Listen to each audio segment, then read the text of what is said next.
Jalna railway संघर्ष समिति की बैठक आज 17 जून को संपन्न हुई, जिसमें अध्यक्ष सुभाष चंद्र देवीदार ने कहा कि खामगांव रेलवे मार्ग को राज्य सरकार से मंजूरी मिल गई है और इस मार्ग के लिए जल्द फंड जारी किया जाना चाहिए। बैठक में जनशताब्दी और वंदे भारत ट्रेनों के जालना से आगे बढ़ाए जाने पर कड़ी नाराजगी व्यक्त की गई, क्योंकि ये यात्रियों के लिए परेशानी का कारण बनेगा।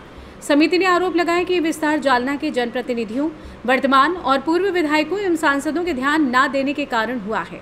समिति की मांग है कि जनशताब्दी ट्रेन पुनः जालना से शुरू हो। बैठक में सुभाष देवीदान, फिरोज अली मौलाना, अशोक मिश्रा, नितिन चौधरी, हरिचंद चौधरी, डॉक्टर राधेश्याम जायसवाल, डॉक्टर केदार करवा, गोपाल भूरेवाल, राजकुमार कुकड़ेजा, सुरेश सदगुरे, गणेश जाधव, सैयद अफसर, गौतम वाघमारे सहित अन्य सदस्य उपस्थित थे। आइए जानते हैं महासचिव रेलवे संघर्ष समिति जालना फिरोज अली मौलाना का और क्या कुछ कहना था। आज जालना रेल्वे संघर्ष समिती महत्वपूर्ण बैठक संपन्न झाली।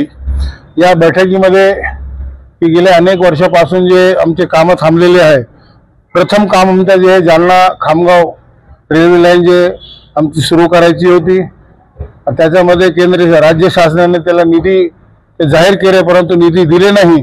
त्याच्यासाठी आम्ही एक आंदोलन सुरू करणार आहोत। तसेच दुसरा म्हणजे की या समितीमध्ये गणेश काकाचे वाढल्यानंतर आम्हाला कार्यकारिणी पूर्ण करायची होती आणि आज सर्वांच्या संमतीमध्ये आम्ही तारीख निश्चित केली 6 जुलै आणि या 6 जुलैला जालना रेल्वे संघर्ष समितीची महत्त्व बैठक होईल। त्यामध्ये नवीन कार्यकारिणी घोषित करण्यात येईल आणि नवीन सदस्य जे इच्छुक आहे जालन्यामध्ये जे रेल्वेच्या कामामध्ये इच्छुक आहेत त्यांना आम्ही सदस्य म्हणून घेणार आहोत।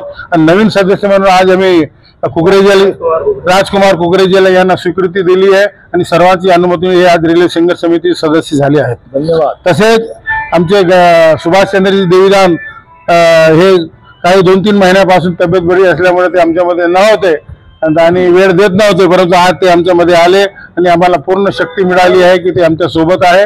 म्हणून आम्ही आज पूर्ण ताकदीने काम करू आणि जालन्यामध्ये जे जनशताब्दी आणि वंदे भारत ट्रेन आमच्याकडून इथून गेलेली आहे आणि त्याचा आम्ही पुन्हा जनशताब्दी परत घेण्यासाठी आम्ही फार मोठं आंदोलन उभे करून असा आज निर्णय घेतला आहे।